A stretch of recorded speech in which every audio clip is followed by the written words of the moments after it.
विपक्ष की ताकत बढ़ी है। विपक्ष की ताकत बढ़ने का मतलब जनता की ताकत बढ़ना है।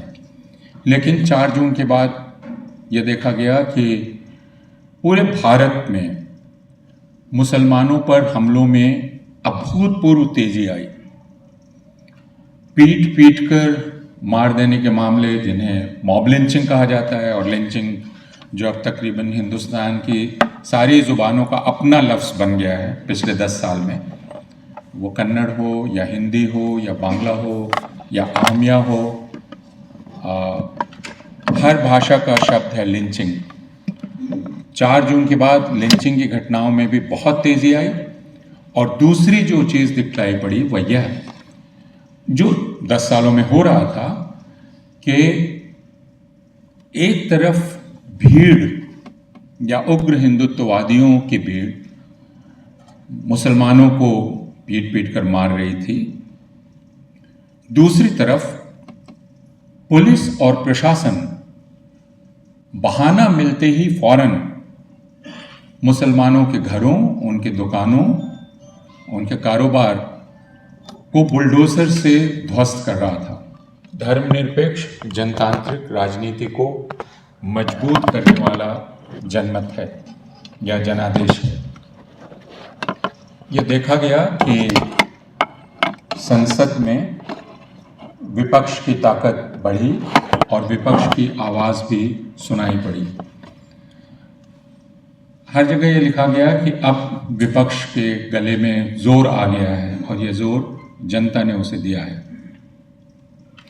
लेकिन इसके साथ एक और चीज़ दिखलाई पड़ी कि एक तरफ जहां विपक्ष काफ़ी मजबूत हुआ और यह कहा गया कि अब भारतीय जनतंत्र 10 साल के बाद अब लगभग अपनी स्वाभाविक स्थिति में लौट रहा है, जिसमें जो राजनीतिक दल हैं वे एक दूसरे से प्रतियोगिता करेंगे और किसी एक का बोलबाला नहीं होगा। विपक्ष की ताकत बढ़ी है। विपक्ष की ताकत बढ़ने का मतलब जनता की ताकत बढ़ना है। लेकिन 4 जून के बाद यह देखा गया कि पूरे भारत में मुसलमानों पर हमलों में अभूतपूर्व तेजी आई। पीट पीट कर मार देने के मामले, जिन्हें मॉब लिंचिंग कहा जाता है, और लिंचिंग जो अब तकरीबन हिंदुस्तान की सारी ज़ुबानों का अपना लफ्ज़ बन गया है पिछले 10 साल में, वो कन्नड़ हो या हिंदी हो या बांग्ला हो या आमिया हो, हर भाषा का शब्द है लिंचिंग। 4 जून के बाद लिंचिंग की घटनाओं में भी बहुत तेज़ी आई।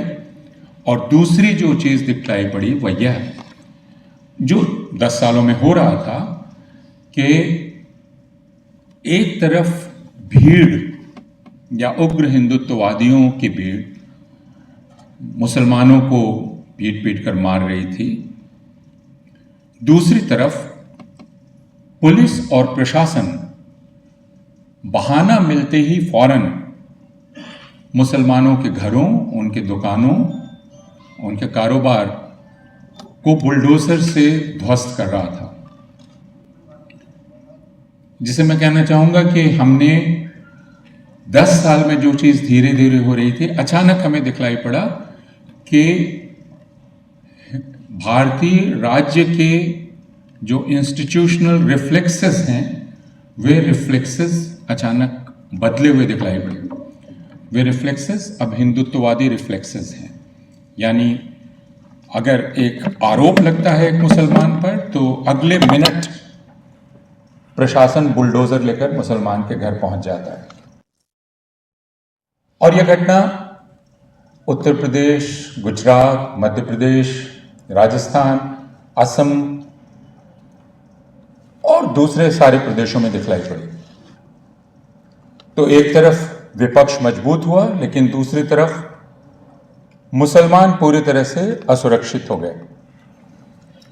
और वे सिर्फ भीड़ के हमले के नहीं, बल्कि प्रशासन के हमले के निशाने पर आ गए। इसके अलावा जो दूसरी चीज़ पिछले 10 साल में हिंदुस्तान में हो रही है, और जो उस तरह दिखलाई नहीं पड़ती क्योंकि उसमें मीडिया की भी उतनी रुचि नहीं, वह है तकरीबन रोज़ाना ईसाइयों पर होने वाले हमले। वे दिखलाई नहीं पड़ते हैं। किसी ईसाई के घर में अगर कोई जन्मदिन की दावत हो रही है या लोग इकट्ठा हुए हैं, बजरंग दल, विश्व हिंदू परिषद के लोग उस घर में घुस सकते हैं, लोगों को मार सकते हैं, उनकी पिटाई कर सकते हैं और उस घर के लोगों को ही गिरफ्तार किया जा सकता है। तो इस तरह की घटना पूरे भारत से तकरीबन हर हफ्ते आती हुई दिखलाई पड़ती है और उसको रिकॉर्ड करके रखने का काम भी सिर्फ ईसाई संगठनों का है और किसी संगठन का नहीं। इसलिए ईसाइयों पर जो हमला हो रहा है उसकी कहीं चर्चा भी नहीं होती।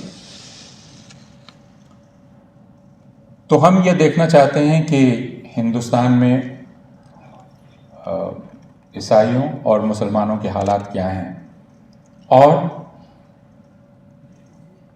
बराबरी और इंसाफ, ये जो जद्दोजहद चल रही है वो जद्दोजहद किस दिशा में जा रही है।